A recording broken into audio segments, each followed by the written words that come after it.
Estamos celebrando el mes del amor. Y cuando alguno escucha la palabra amor, los ojitos se le hacen color rojo de corazones, ¿no es cierto? Y nos imaginamos y pensamos, ay, el amor. Y en nombre del amor se han hecho películas, canciones, se han escrito libros, se han hecho pinturas, cuadros. En realidad, pues hay muchas formas en las que el hombre ha buscado expresar el amor. Y nosotros, de acuerdo a la manera de Dios, de acuerdo al plan de Dios, también quisiéramos aprender, ¿verdad? Ver el amor según Dios. Porque eso es lo que viene a la mente, ¿no es cierto? Cuando una persona escucha el amor. Rápido los chicos, los jóvenes piensan en el enamoramiento, ¿verdad? En el enamorado, la enamorada, el novio, la novia, o marido y mujer. Eso es una parte del amor. Pero el amor, según Dios, quisiéramos en este día poder explicarlos y darles una enseñanza acerca de lo que la palabra de Dios dice. Y les invito por favor a que vayamos al libro de Mateo, el Evangelio de Mateo, primer libro del Nuevo Testamento, capítulo 22, vamos a leer versículos del 34 al 40. Así que vamos con este pasaje y lo leemos. Antes hagamos una oración. Padre querido, te damos gracias por este tiempo en que podemos hablar de ti, Señor, porque tú eres el amor. Dice tu palabra que el que no ama no ha conocido a Dios, porque Dios es amor. Tú eres el amor personificado, Señor. Por eso te pedimos que en esta hora nos hables, quites la venda de nuestros ojos, Señor, y te manifiestes de una manera especial en nuestra mente, en nuestro corazón, para conocerte realmente. Y también conocer tu voluntad perfecta para nuestras vidas, para tu iglesia, para nuestra familia y para el mundo entero, Señor. Te lo pedimos agradecidos por tu palabra, Señor. Que tu Espíritu Santo nos guíe a toda verdad y nos enseñe, Señor, el camino que debemos seguir. Te lo pedimos en el nombre de Jesús. Amén. Amén. Muy bien, dice la palabra de Dios en el versículo 34 en adelante de Mateo 22. Entonces los fariseos, oyendo que había hecho callar a los saduceos, se juntaron a una. Y uno de ellos, intérprete de la ley, preguntó por tentarle, diciendo: Maestro, ¿cuál es el gran mandamiento en la ley? Jesús le dijo: amarás al Señor tu Dios con todo tu corazón y con toda tu alma y con toda tu mente. Este es el primero y grande mandamiento. Y el segundo es semejante: amarás a tu prójimo como a ti mismo. De estos dos mandamientos depende toda la ley y los profetas.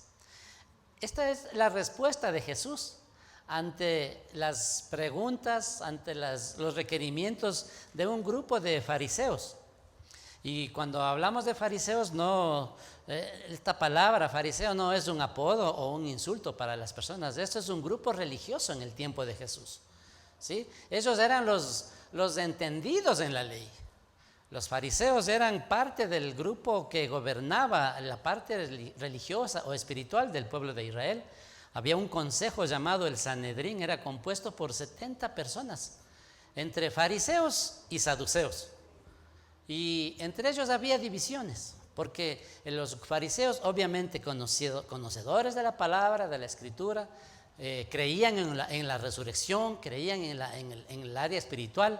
En cambio los saduceos no, ellos no creían en la resurrección. Por eso ustedes pueden leer en casita el párrafo anterior a este que acabamos de leer. Estaban los saduceos haciéndole preguntas a Jesús acerca de la resurrección. Y Jesús les respondió de una manera, dice que les dejó callados, sin respuesta, no sabían qué decir.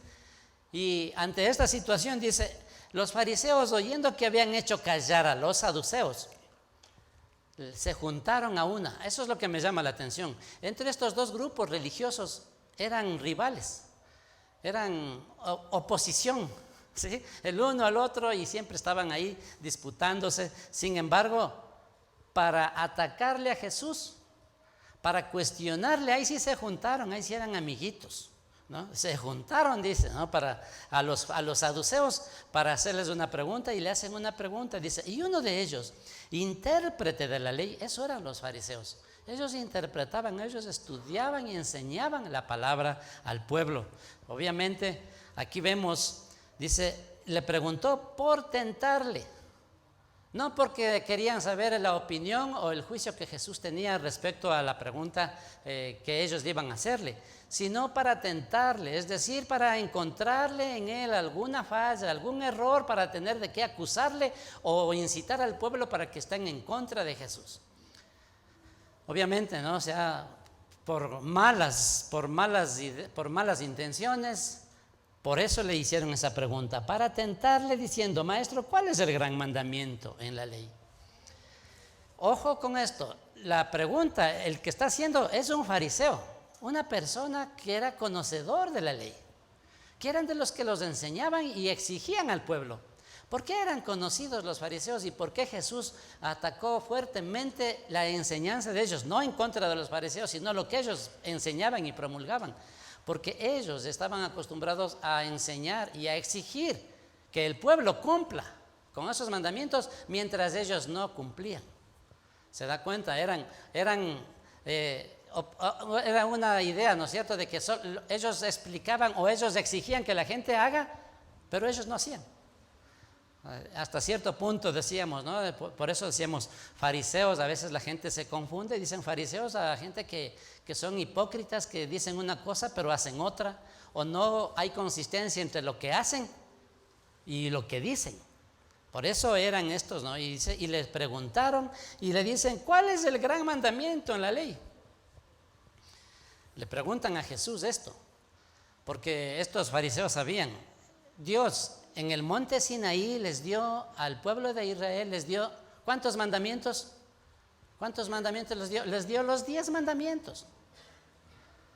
Bueno, ahorita no es, algunos se asustan y ya se ponen nerviosos, creen que voy a tomar examen de los 10 mandamientos. Sin embargo, a el tiempo de Jesús, desde el tiempo de Moisés, que les dio los 10 mandamientos, al tiempo de Jesús, ya tenían el pueblo de Israel, ya habían llegado a tener como 600 mandamientos. Es decir, iban añadiendo y aumentando y poniendo una traba, otra traba que Dios no los había puesto. Sin embargo, fueron un montón de ordenanzas y mandamientos para que el pueblo pueda manejarse bien, pero exageraban e insistían a veces en cosas pequeñas, en cosas ínfimas, y dejaban pasar lo más fuerte, lo más importante. Por eso estos le preguntan a Jesús y Jesús siempre les respondía, recuerdan, ¿no? Les atacaba fuertemente, les decía generación de víboras, ¿no es cierto? Les decían sepulcros blanqueados, es decir, solo se mostraban nomás por fuera blanquitos, pero por dentro, dice, están llenos de muerte, llenos de huesos secos, llenos de pestilencia. Jesucristo atacó esto, y aquí vemos cómo le preguntan, dice, ¿cuál es el gran mandamiento en la ley? Y Jesús les dijo, amarás al Señor tu Dios con todo tu corazón y con toda tu alma y con toda tu mente. Eso está desde el libro del Éxodo, cuando les dio los 10 mandamientos. Ahí tenemos este mandamiento que Dios les dio al pueblo de Israel. Dios le dio al pueblo este mandamiento para que aprendieran a amar a Dios, para que tengan una relación personal. Lo que me llama la atención, cómo Dios trata con el ser humano de una manera que pone un mandamiento, un mandato, un decreto de que el ser humano debe amar a Dios. O sea, debe ser normal, natural, ¿no es cierto?, de que el ser humano debe recurrir a Dios y amarle por gratitud. Por todo lo que recibimos, por todo lo que Él ha hecho por nosotros, deberíamos amarle sin necesidad de que Dios nos diga, tienes que aprender a amar a Dios. Amarás al Señor tu Dios. Y dice, ¿no?, con todo tu corazón y con toda tu alma y con toda tu mente. Jesús enseña que debemos amar a través de un mandamiento, un mandato, una orden. Porque el amor de Dios hacia cada uno de nosotros, hacia el mundo entero, tiene que ser correspondido, ¿o no? Tiene que ser correspondido, hermanos. Si no, pues aquí ¿cuántos? No habría matrimonios, no habrían parejas, ¿no es cierto? No habrían los novios. Porque cuando es correspondido hay una relación. Si no, no, ahí se acaba. Por eso es importante, ¿no? Y a propósito decíamos, ¿no? Y cuando yo digo yo amo, ¿en qué tiempo está escrito esto? ¿En qué tiempo gramatical está? Y cuando digo yo amo, en presente, ¿no es cierto? Cuando digo yo amé, pasado. Y amar sin ser amado, ¿en qué tiempo? Eso es tiempo perdido. Entonces, mire, para que no sea tiempo perdido, Dios también pide, demanda, da un mandato al ser humano, a ustedes y a mí, de que debemos amarle. ¿Y de qué manera debemos amarlo? Dice, con todo tu corazón, con toda tu alma y con toda tu mente. En esas tres componentes, corazón, alma y mente, está involucrado todo el ser humano. El cuerpo humano, o sea, el ser humano, cada uno de nosotros somos seres tripartitos, compuestos de cuerpo, alma y espíritu. Y el Señor nos dice que lo amemos de todo su corazón, con toda el alma y con toda tu mente. El cuerpo está dividido en esos tres elementos o esos tres componentes, ¿verdad? Espíritu, alma y cuerpo. El cuerpo es la parte material. Este muñeco que ustedes ven, ese es el cuerpo. Eso se ha de acabar, ¿no es cierto? Se comerán los gusanos. Pero el alma, que lo componen la mente, las emociones, la voluntad. Y el espíritu es el aliento de vida que recibimos de Dios. Por eso el ser humano, aunque viva, mire, en el lugar más recóndito del África, donde nunca ha oído de la civilización, ahí hay seres humanos, personas que quieren adorar a algún ser espiritual y se inventan y ven al sol, al trueno, al rayo y adoran a eso, porque el ser humano es un ser espiritual. Usted es un espíritu que utilizamos un cuerpo que Dios nos dio, este estuche, ¿no es cierto? Y tenemos también alma, emociones, sentimientos, intelecto, voluntad. Eso es el componente del ser humano y Dios quiere que le amemos involucrando todos esos componentes. No solo de lo físico, no solo con el cuerpo, sino también con el alma y con el espíritu. Por eso dice, de todo tu corazón, de tu interior, de lo que brote de tu relación, de lo que puedas dar de corazón. Se refiere, ¿no?, al espíritu, al alma, cuando dice mente, con toda tu mente, con toda tu alma. Hay involucrados sentimientos, emociones, intelecto, voluntad, con todo. Y también dice, y el segundo es semejante. Bueno, el 38 dice, este es el primero y grande mandamiento, al Señor amarle con todo nuestro ser, espíritu, alma y cuerpo, con todo nuestro corazón, con toda nuestra alma y con toda nuestra mente. En otro pasaje de Deuteronomio también nos dice, no, con todo tu corazón, alma y con todas tus fuerzas, hablando de todo el cuerpo, ¿verdad? Entonces, mire, lo que les decía, ¿no? Me llama la atención cuando Dios lo pone lo elevó a carácter de mandato, de un decreto que debemos amar. Y creo que el ser humano, como somos creación de Dios, nosotros, ustedes y yo, el hombre y la mujer, de cualquier cultura que sea, debe o anhela tener una relación con su creador.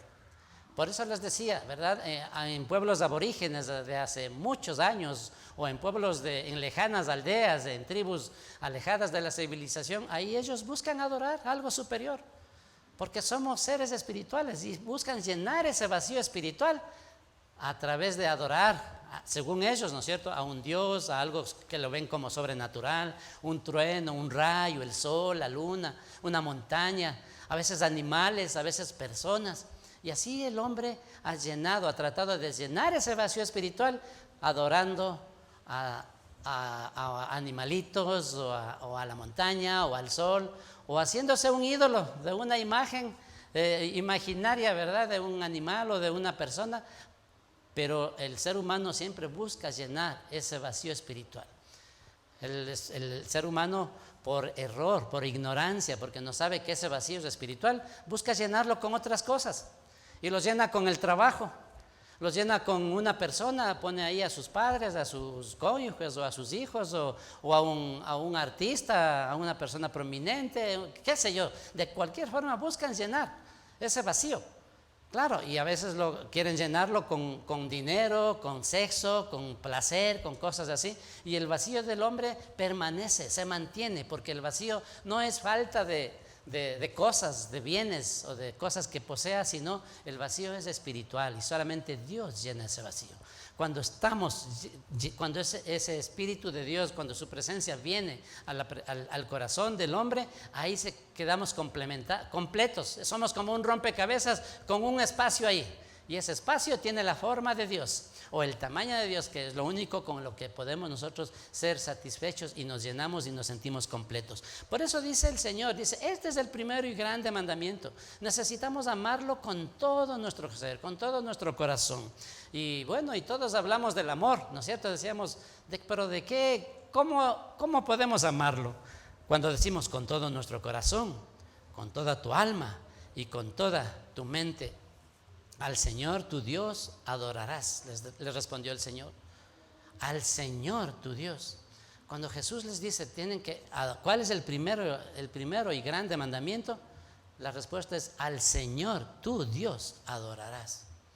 No puedes, el ser humano no debe levantarse o formarse o crearse otros dioses, sino al Señor.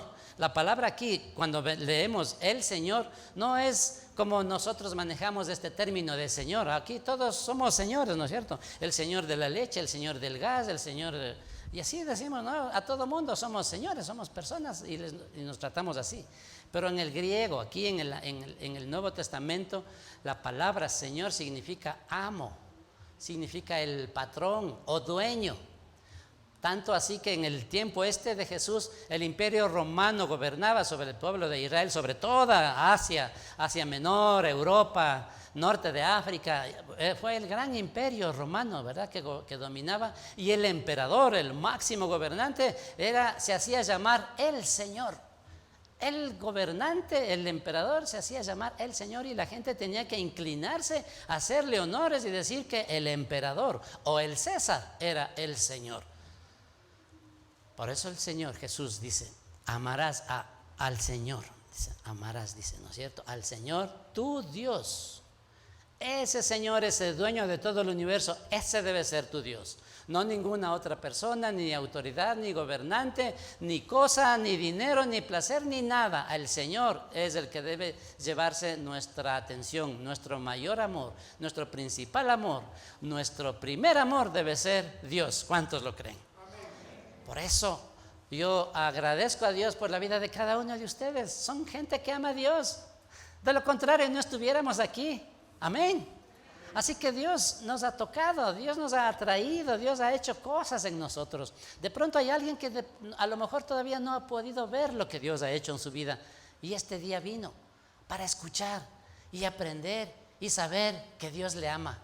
Por eso Él le ha traído este día para que usted escuche y aprenda y sepa que Dios le ama y tiene planes con usted y tiene planes con su vida y tiene planes de bendición, tiene planes de bien, no de mal, planes de bendición, no de maldición. Dios tiene planes porque Él nos ama, Él le ama a usted así como me ama a mí. De pronto hay gente, unos dicen, no, ¿cómo le ama a Dios? Bueno, yo creo que Dios ama a todos, ¿no? A todos, pero intensamente. Pero también pienso que a lo mejor a algunos les ama más o no. ¿Qué dice usted? ¿Será que a algunos les ama más? Porque les ve blanquitos o gringuitos o algo así. No, hermanos. El Señor dice que murió por el mundo, por usted, por mí, por cada uno. Así que Él nos ama con todo su corazón, tanto así.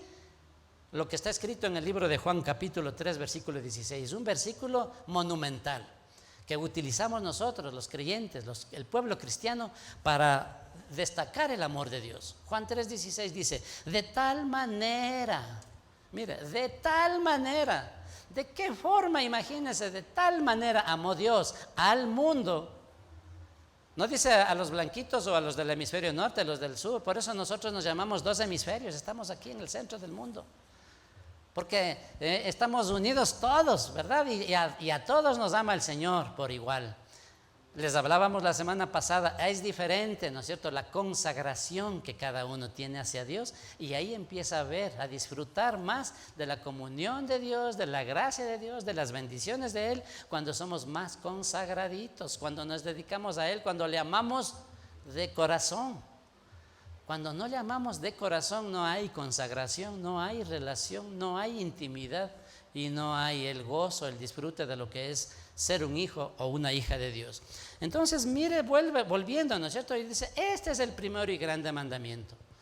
Dios nos mandó a que lo amáramos, pero realmente nosotros no deberíamos esperar un mandamiento así, sino que sea natural, ¿no es cierto? Que sea una respuesta normal, natural del ser humano, reconocer que somos creación, somos hechura de Dios y que debemos a Él amarle, honrarle, respetarle, servirle.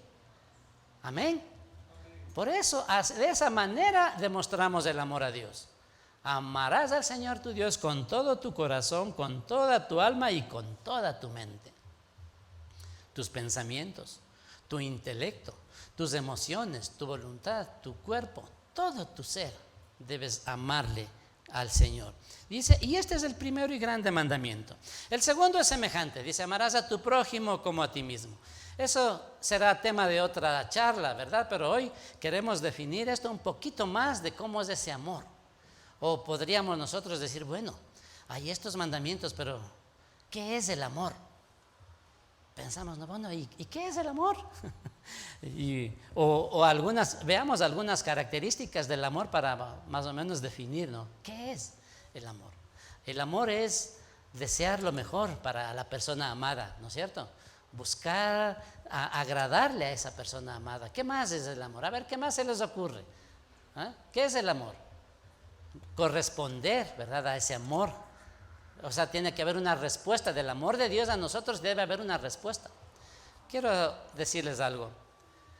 El hecho de que usted esté aquí es porque Dios tocó su corazón.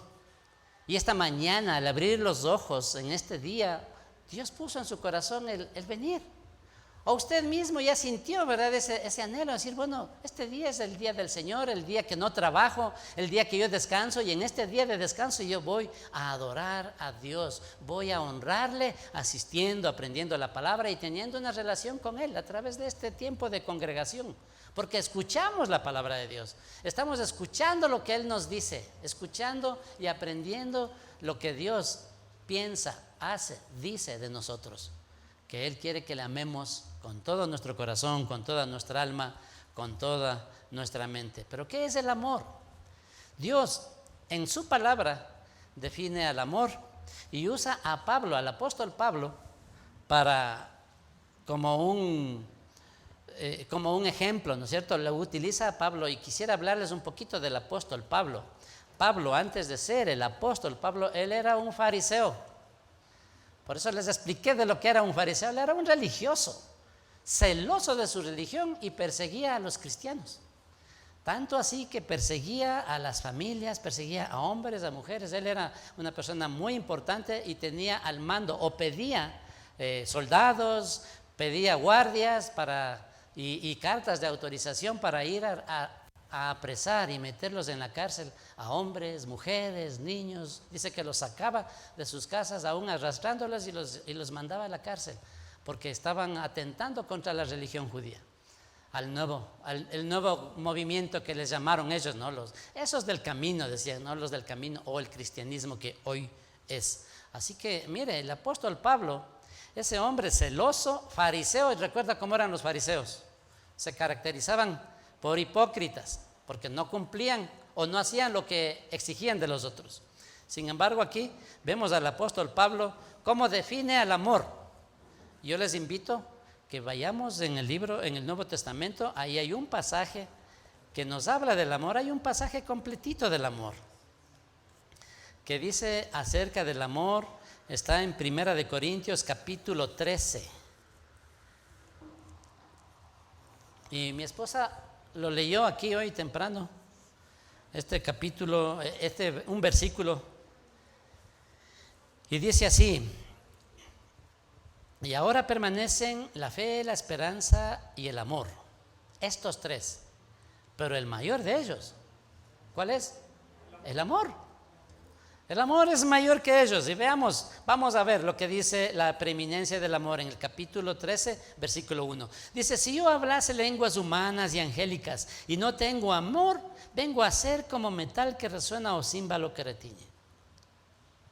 Si yo hago y puedo hablar lenguas espirituales, lenguas humanas, aunque tenga todos los dones y talentos, si no tengo amor, de nada me sirve. Mire lo que es la importancia del amor. Y si tuviese profecía y entendiese todos los misterios y toda ciencia, y si tuviere toda la fe, de tal manera que trasladase los montes y no tengo amor, nada soy. Aunque hiciera milagros, si no tengo amor, nada soy.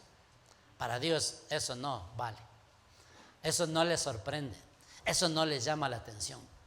Y continúa, dice: y si repartiere todos mis bienes para dar de comer a los pobres, y si entregase mi cuerpo para ser quemado y no tengo amor, de nada me sirve. Hacer cosas buenas, hacer buenas obras, si no tenemos el amor de Dios en nuestro corazón, de nada nos sirve. Y mucha gente a veces queda envuelto en eso, no solamente para ser vistos, para llamar la atención, para que vean, para que crean que yo sí tengo, yo sí puedo y soy persona de buen corazón. Si no hay amor. Y ojo, cuando hablamos del amor, estamos hablando primero del amor a Dios. El primero y grande mandamiento es amar a Dios. No se salte todavía el amar al prójimo. El amar al prójimo es el segundo. Si usted no puede amar a Dios, si usted no ama a Dios, no ha amado entonces al prójimo. Por eso dice, ¿no? El que no ama no ha conocido a Dios, porque Dios es amor. La esencia del amor, Dios es el amor. Y dice: y si repartiese todos mis bienes para dar de comer a los pobres y entregase mi cuerpo para ser quemado y no tengo amor, de nada me sirve. Esto deja a las obras, ponga atención, a las obras, a lo que yo puedo hacer para llamar la atención o para ganar a Dios o para obtener la atención de Él o el amor de Dios. Esto lo deja a las obras fuera de lugar. Lo primero que nosotros debemos hacer es amar a Dios, es decir, tener una relación íntima con Él. Cuando nosotros tengamos una relación con Él, cuando viene el Espíritu Santo a instalarse en nuestro corazón, en nuestra propia vida, en nuestro cuerpo, ahí viene el Espíritu Santo. Cuando nosotros le invitamos, cuando nos hemos arrepentido de nuestros pecados y le invitamos a que entre en nuestra vida, en nuestro corazón, y le declaramos como el Señor de mi vida, ahí viene el Espíritu Santo y hace morada en usted. Ahí es diferente. Ahí usted llega a ser un hijo de Dios, ahí tiene al Espíritu Santo y ahí está usted justificado, perdonado y convertido en una nueva criatura. Lo demás son puro cuento, como decía antes, ¿no? Alguna propaganda. Cualquier cosa que yo haga por agradar a Dios, de nada me sirve. Lo único que me sirve, lo primero es que tenga a Dios en mi corazón. Que tengamos el amor de Dios, que amemos a Dios en primer lugar. Entonces, mire lo que es el amor.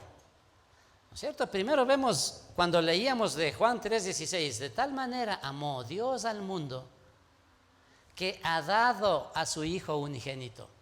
Es decir, cuando alguien ama, da. Dios, para demostrarnos su amor, Él dio a su Hijo unigénito. ¿Y a quién dio? Pues lo mandó al mundo, vino a este mundo a morir por usted y por mí. Desde el Antiguo Testamento se decía que la paga del pecado es la muerte. También dice en Romanos 3:23 que todos hemos pecado, así que como todos hemos pecado, estamos destituidos de la gloria de Dios. Estábamos condenados. Estábamos destinados a pasar la vida eterna, pero en condenación. ¿Sí? Condenados. Estábamos destinados a una condenación eterna. Así que el Señor dio a su Hijo para que Él venga y pague esa condena en vez suyo y en vez mío. Eso es lo que hizo Jesucristo. Él sufrió la muerte, ¿no es cierto? Era una muerte vicaria, una muerte que nos reemplazó a nosotros. Nosotros debíamos estar ahí, pero fue la muerte de Jesús la que nos acercó a Dios, al Padre. Pero ojo con esto, no es con esto de que ya cada ser humano, todo el mundo, los 7,000 millones de habitantes sobre la tierra son salvos. No es así. Porque también el libro de Juan dice más, a los que creyeron, a los que creyeron en Él y le recibieron, Eso dice Juan 1:11. A los suyos vino y los suyos no lo recibieron. Mas a los que le recibieron, a los que creen en su nombre, les dio potestad de ser hechos hijos de Dios. Si usted o una persona no cree en Cristo y no le ha recibido en su corazón, no es un hijo de Dios. Aunque Cristo haya muerto por esa persona, no es salva. Mientras esa persona no crea en Jesús y no reciba en su corazón, le entregue el control de su vida al Señor Jesús. Que el Señor sea el amo, sea su Dios, sea el Señor de su vida, el patrón, el dueño. Y si Él es el dueño, el amo, el patrón, nosotros somos sus esclavos, sus siervos, nada más. Entonces, mire, la salvación se la obtiene así, creyendo en Jesús. No solamente asistiendo a la iglesia. Sí es bueno venir a la iglesia porque escuchamos, aprendemos. Pero muchos pensamos de que ya soy salvo solo porque asisto a la iglesia. Usted debe recibir a Jesús. Debe arrepentirse de sus pecados, pedirle perdón y entregar su vida al Señor. Y ahí empieza, el Señor viene, habita en su corazón y empieza a tener una relación personal con Él. Y ahí sí, el Señor en su vida tiene al Espíritu Santo de Dios en su corazón y es de una cosa diferente. Usted está siendo capacitado para amar. Si no, no podemos amar. No podemos amar. No podemos dar algo que no tenemos. No podemos amar a Dios y a las demás, y a las personas y al prójimo. Por eso es importante, ¿verdad? Y mire lo que es el amor. Aquí viene, ¿no? Ya estoy más lo que les anticipo. El versículo 4, del 4 al 8, a mí me impresiona esto. ¿Cómo es el amor? Cuando Dios dice que le debemos amar con todo nuestro corazón, con toda nuestra mente, con todo nuestro ser, el amor dice, el versículo 4 de 1 de Corintios 13, el amor es sufrido. El amor cuesta. Amar cuesta, porque tiene que negarse a sí mismo usted, porque tiene que negarse, pagar un precio en tiempo, en sacrificio. Amar es sacrificarse. Así no nos demostró Dios. ¿Qué dice Juan 3:16? De tal manera nos amó que dio a su Hijo. ¿Para qué? Para que Él se sacrifique en la cruz por usted y por mí. Así es que amar es sacrificarse. No es así nomás, así un amor de dientes para afuera, ¿no es cierto? Como decimos, o de labios para afuera. Sino amar, pero con todo. Por eso dice, el amor es sufrido. A veces se sufre, ¿verdad? Porque uno quisiera descansar, uno quisiera ir a pasearse o uno quisiera descansar, porque algunos dicen, no, yo cuando les invito a la iglesia, algunos dicen, no, es que estoy cansado. Bueno, yo les recuerdo, les digo, nosotros no les damos pico y pala o pico y placa. Cuando llegan a la iglesia no hay pico y pala para que vaya a trabajar, va a estar sentadito ahí escuchando, solamente abriendo su corazón. Así que no es disculpa. Cuando alguien dice, es que estoy cansado, es que no ama, está vacío, seco. Si el Señor dio su vida por usted y no hay esa correspondencia, ¿verdad?, al amor de Dios, debemos amarlo. Por eso dice, el amor es sufrido, es decir, niéguese a sí mismo, levántese, póngase en pie y siga, ¿no? y asista, reciba la palabra, aliméntese espiritualmente. ¿Cómo va a conocer más de Dios si no se congrega? ¿Cómo va a conocer más de Dios si no escucha, si no viene, no tiene reunión, no tiene estudio de la palabra, no tiene oración? Entonces usted llega a ser una persona seca espiritualmente, vacía. Y una persona vacía no puede dar nada, nadie puede dar lo que no tiene. Por eso dice, ¿no? El amor es sufrido, es benigno. El amor no tiene envidia. Y estos pasajes, estas características se seguirán viendo las siguientes semanas, porque estaremos hablando del amor todas estas semanas. Así que prepárese, no se pierda esta serie del amor. Vamos a salir expertos en amor. ¿Cuántos quieren? Amén. Pero cuando digo el amor es sufrido, a ver, sufra primero. Ahí sí no nos gusta, ¿no? Decimos, no, es que el amor es todo color de rosa. Sufrir también es amar. Por amor se sufre. ¿No es cierto? ¿No han visto las mamitas cuando dan a luz? ¿No? ¿Cierto? ¿Cómo sufren? O sea, el dolor es terrible. Yo cuando vi dar a luz tan de cerca, yo ya me moría. Y ahí uno entiende, ¿no? Cómo una madre ama. Eso es amor humano, amor de madre. No se diga el amor de Dios. Y nosotros también somos llamados a sufrir. El amor es sufrido, es benigno, el amor no tiene envidia. Miren, no tiene envidia. El amor no es jactancioso, no se envanece, no hace nada indebido, no busca lo suyo, es decir, no es egoísta, no piensa en sí mismo, no se irrita, no guarda rencor, no se goza de la injusticia, más se goza de la verdad. El versículo 7 dice: todo lo sufre, todo lo cree, todo lo espera, todo lo soporta. Eso es amar. Sufrir, negarse a sí mismo, sacrificarse, servir, amar, dar y volver y servir, amar y dar y seguir y amar y sufrir. Así que ¿cuántos quieren sufrir? Yo me caso para ser feliz, decimos, no para sufrir. Y apenas hay algún sufrimientito, alguna cosa, ya estamos ya ahí llorando y abriéndonos, rompiendo pactos, juramentos que hemos hecho. Vean, tremendo, ¿no? Pero mire lo que Dios nos muestra, cómo es el amor. Y por Dios, mucho más. Primer amor es nuestro Señor. El primer amor es para Él. Las primeras fuerzas, lo mejor para Él. Así que esas son algunas de las características del amor y lo vemos así muy superficialmente. Por eso no se pierde esta serie cada domingo, ¿verdad? Continuar con los demás temas. Seguro el próximo domingo, el siguiente y el siguiente estaremos profundizando, se estará escuchando usted acerca de esto. Por eso el Señor llama la atención. En el libro de Apocalipsis llama la atención a su pueblo, al pueblo de Dios, a los creyentes. Llama la atención que cuando sean los últimos tiempos, dice que el Señor va a rechazar a los que no le amaron de verdad. Y veamos, yo quisiera con esto ya terminar, aunque ya estamos ya pasaditos, llegarle en 5 minutitos y con eso ya terminamos. Estamos, por favor, en el libro de Apocalipsis capítulo 2. La iglesia de Éfeso, que está en Asia Menor, donde ahora está ubicada, donde ahora es Turquía, ese sector, ahí era la iglesia de Éfeso. Esa ciudad todavía hay, no sé si alguien, Pepito, has de conocer Éfeso, no sé si te fuiste por ahí. Pero mire, pero podemos irnos, dice. Bueno, el libro en Apocalipsis 2, del 1 al 4, mire lo que dice.